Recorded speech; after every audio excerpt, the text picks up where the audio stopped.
Hello बच्चों, let's read the question. The question says an aqueous solution of urea has freezing point of minus 0.52 degree Celsius. Calculate the osmotic pressure of solution at 27 degree Celsius, assuming molarity and molality by same Kf for water is 1.86 Kelvin per mole kg. Okay, तो basically हमसे osmotic pressure पूछा जा रहा है बच्चों। तो आइए बच्चों सॉल्व करिए इसे। एंड फर्स्ट ऑफ ऑल हम लोग बात करते हैं बच्चों यहाँ पे की कॉन्सेप्ट। तो बेसिकली क्वेश्चन आया बच्चों ऑस्मोटिक प्रेशर से। एंड हमें यहाँ पे बच्चों फ्रीजिंग पॉइंट दे रखा है सॉल्यूशन का। ये कितना दे रखा है? -0.52 डिग्री सेल्सियस। तो हम लोग यहाँ पे डिप्रेशन इन फ्रीजिंग पॉइंट का कॉन्सेप्ट लगाएंगे। तो यहाँ पे del T F equal to क्या लिखते हैं बच्चों?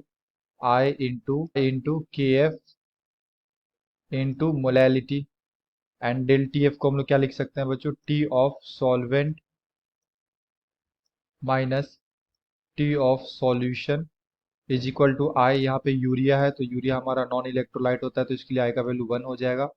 के एफ हमें यहाँ पे बच्चों दे रखा है लाइक 1.86 दे रखा है इनटू में मोलैलिटी। तो हम लोग यहाँ से क्या कैलकुलेट कर लेंगे बच्चों? मोलैलिटी कैलकुलेट कर लेंगे।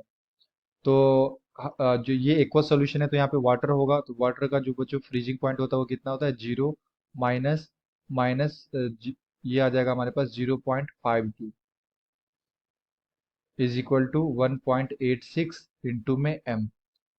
सो वी कैन राइट, यहाँ पे हम लोग लिख सकते हैं 0.52 divided by 1.886 is equal to molality. तो जो हमारा मोलैलिटी आएगा बच्चों ये कितना आ जाएगा?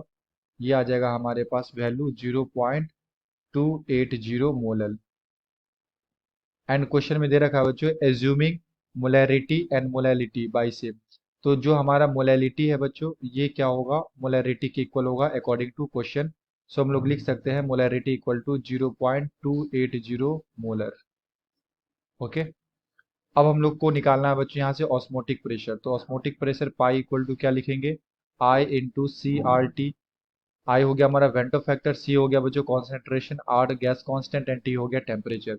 तो आई का वैल्यू तो 1 हो जाएगा। कॉन्सेंट्रेशन अभी हम लोगों ने निकाला है, ये कितना निकाला है? 0.280 इंटू आर गैस कांस्टेंट का वैल्यू हम लोग लेंगे बच्चों 0.0821। गैस कांस्टेंट का वैल्यू लेना है बच्चों 0.0821 एटीएम लीटर में पर केल्विन पर मोल इंटू में टेम्परेचर। तो टेम्परेचर यहाँ पे 27 डिग्री सेल्सियस दे रखा है हमारे पास। तो इसमें 273 करेंगे बच्चों तो ये हमारे पास आ जाएगा 300 केल्विन। सो 300 जब इसे सॉल्व करेंगे बच्चों तो जो हमारा ऑस्मोटिक प्रेशर का वैल्यू आएगा ये आएगा 6.89 एटीएम। ऑस्मोटिक प्रेशर कितना आ जाएगा बच्चों? 6.89 ATM. And this is the correct answer. ये हमारा क्या हो जाएगा बच्चों? आंसर हो जाएगा। Okay, I hope you will understood it well. Best of luck, thank you.